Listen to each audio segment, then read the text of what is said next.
ജില്ലയിലെ ഏറ്റവും പ്രധാനപ്പെട്ട ആശുപത്രിയായ ജില്ലാ ആശുപത്രിയെ 2028ഓടെ പൂർണ്ണ സജ്ജമാക്കുമെന്ന് ആരോഗ്യ വകുപ്പ് മന്ത്രി കെ മുരളീധരൻ. ജില്ലാ ആശുപത്രി സന്ദർശനവും കിഫ്ബി പദ്ധതികളുടെ അവലോകനവും നിർവഹിച്ച് സംസാരിക്കുകയായിരുന്നു മന്ത്രി.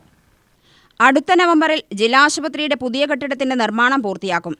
ഇൻഗൽ ഏറ്റെടുത്ത പ്രവൃത്തികൾ 18 മാസത്തിനകം പൂർത്തിയാക്കുമെന്നും മന്ത്രി അറിയിച്ചു. ജില്ലാ ആശുപത്രിയിൽ നിലവിലുള്ള ഒഴിവുകൾ വേഗത്തിൽ നികത്താനുള്ള നടപടികൾ സ്വീകരിക്കും.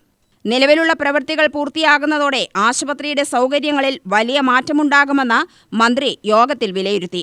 നിലവിലുള്ള ഫണ്ടുകളോടൊപ്പം MP ഫണ്ടും MLA ഫണ്ടും ആശുപത്രി വികസനത്തിനായി ഉപയോഗിക്കുന്നത് പരിഗണിക്കണമെന്നും ചില വിദേശ കമ്പനികൾ സ്വകാര്യ ആശുപത്രികളെ വിലക്കെടുക്കുകയും സർക്കാർ ആശുപത്രികൾ മോശമെന്ന് ചിത്രീകരിക്കുന്ന പ്രവണത ശ്രദ്ധയിൽപ്പെട്ടിട്ടുണ്ടെന്നും മന്ത്രി യോഗത്തിൽ സൂചിപ്പിച്ചു.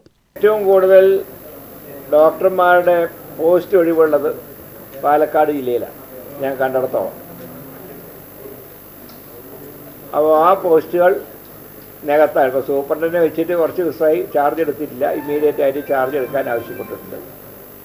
മറ്റ് ഡിപ്പാർട്ട്മെൻറ്റ് തലവന്മാരെയൊക്കെ ഉടനടി നിയോഗിച്ചുകൊണ്ട് ആ പ്രക്രിയ 1 മാസം കൊണ്ട് ഞങ്ങൾ പൂർത്തിയാക്കി.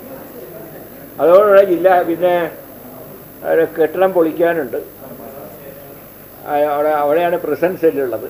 പക്ഷെ അത് മറ്റൊരിടത്തേക്ക് മാറ്റേണ്ടി വരും. അത് ആഭ്യന്തരമന്ത്രിയായിട്ട് സംസാരിക്കണം.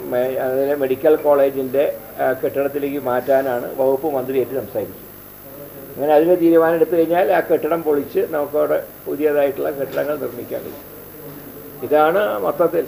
ജില്ലാ ആശുപത്രി കോൺഫറൻസ് ഹാളിൽ നടന്ന യോഗത്തിൽ രമേശ് പിഷാരടി MLA, ജില്ലാ panchayat acting president N Saritha, ജില്ലാ പഞ്ചായത്ത് ആരോഗ്യ വിദ്യാഭ്യാസ standing committee chairperson AK Sheeladevi, DMO doctor K Bindu Thomas, superintendent in charge doctor KP Ahammed Afsal തുടങ്ങിയവർ പങ്കെടുത്തു.